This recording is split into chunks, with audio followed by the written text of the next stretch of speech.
মৃত্যুটা যেন ফজরে হয়, সময়টা যেন নামাজে হয়, দিনটা যেন শুক্রবার হয়, মাসটা যেন রমজান মাস হয়, শরীরটা যেন পবিত্র থাকে, স্থানটা যেন জায়নামাজে হয়, মুখে যেন কালিমা থাকে, সততা কি?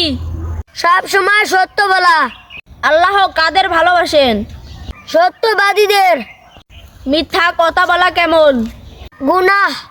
সততা মানুষকে কি দেয়? সম্মান। রাসূল সাল্লাল্লাহু আলাইহি সাল্লামের উপাধি কি ছিল? আল আমিন। কোন সূরা পড়লে অভাব দূর হয়? সূরা ইখলাস। ঘরে বরকত বৃদ্ধির জন্য কোন সূরা পড়তে হয়? সূরা বাকারা।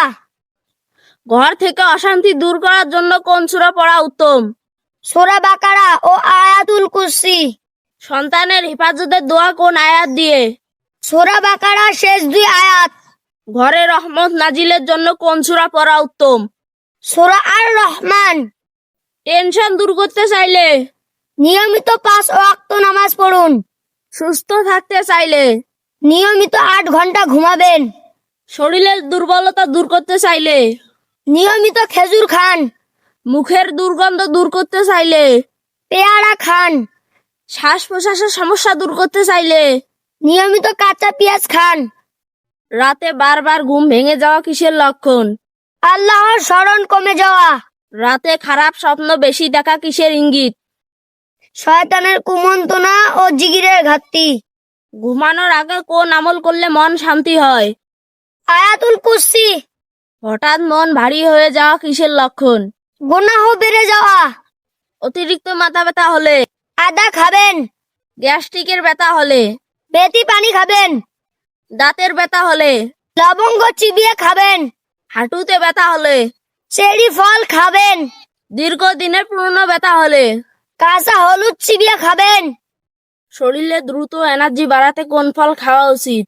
কলা খাওয়া উচিত। কোলেস্টেরল কন্ট্রোল রাখতে কোন ফল খাওয়া উচিত? কমলা খাওয়া উচিত। পাকস্থলী পরিষ্কার রাখতে কোন ফল খাওয়া উচিত? পেঁপে খাওয়া উচিত। শরীর ঠান্ডা রাখতে কোন ফল খাওয়া উচিত? তরমুজ খাওয়া উচিত। ভাতের সাথে কাঁচা পেঁয়াজ খেলে কোন রোগ দ্রুত কমে যায়? হৃদরোগ। বেল খেলে কি উপকার হয়? গ্যাস্ট্রিকের সমস্যা কমে যায়। চিংড়ি মাছ খেলে কি উপকার হয়? শরীরের আয়রনের ঘাটতি পূরণ হয়। কলমি শাক খেলে কি উপকার হয়? লিভার পরিষ্কার থাকে। অহংকার কি? নিজেকে বড় মনে করা, অন্যকে ছোট ভাবা। ইসলাম অহংকারকে কিভাবে দেখে? ইসলাম অহংকারকে বড় গুনাহ হিসাবে দেখে। কোরআনে অহংকারীদের ব্যাপারে কি বলা হয়েছে? আল্লাহ অহংকারীকে পছন্দ করে না। অহংকার কার বৈশিষ্ট্য ছিল?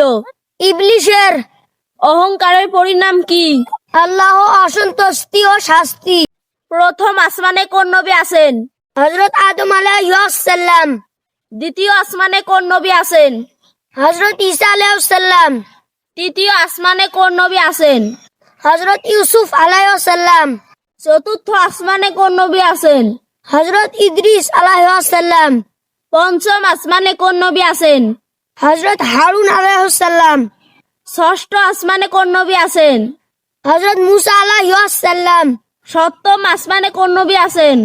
হযরত ইব্রাহিম আলাইহিস সালাম। শবে মিরাজ কি? বিশেষ এক মুজিজার রাত। শবে মিরাজে কি হয়েছিল? রাসূল সাল্লাল্লাহু আলাইহি সাল্লাম আসমানে গমন করেন। মিরাজ শব্দের অর্থ কি? ঊর্ধ্বগমন। মিরাজে নামাজ কয় ওয়াক্ত ফরজ হয়? 5 ওয়াক্ত নামাজ। শবে মিরাজ কোন মাসে? রজব মাসে। শবে মিরাজে কার সাথে সাক্ষাৎ হয়? অনেক নবীর সাথে। রমজান মাস কেন বিশেষ? এই মাসে কোরআন নাজিল হয়েছে। রমজানে রোজা রাখা কি? ইসলাম ধর্মে ফরজ ইবাদত। রোজা কখন শুরু হয়? সুবহে সাদিক থেকে। রোজার নিয়ত কখন করতে হয়? সেহরির সময় বা আগের রাতে। রোজার মূল উদ্দেশ্য কি? তাকওয়া অর্জন করা। রমজানে কোন নামাজ বিশেষ? তারাবির নামাজ। শবে কদর কোন মাসে? রমজান মাসে। শবে কদর কত রাতের চেয়ে উত্তম? 1000 মাসের চেয়েও উত্তম। রোজা ভাঙার আগে কি পড়া সুন্নত? ইফতারের দোয়া। দাজ্জাল পৃথিবীতে কতদিন অবস্থান করবে?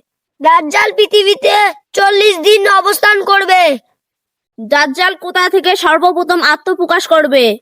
ইরান ও ইরাক থেকে আত্মপ্রকাশ করবে। দাজ্জালের অনুসারীদের মধ্যে কারা বেশি থাকবে? নারীদের সংখ্যা বেশি থাকবে। দাজ্জালকে কোন নবী হত্যা করবেন? হযরত ঈসা আলাইহিস সালাম।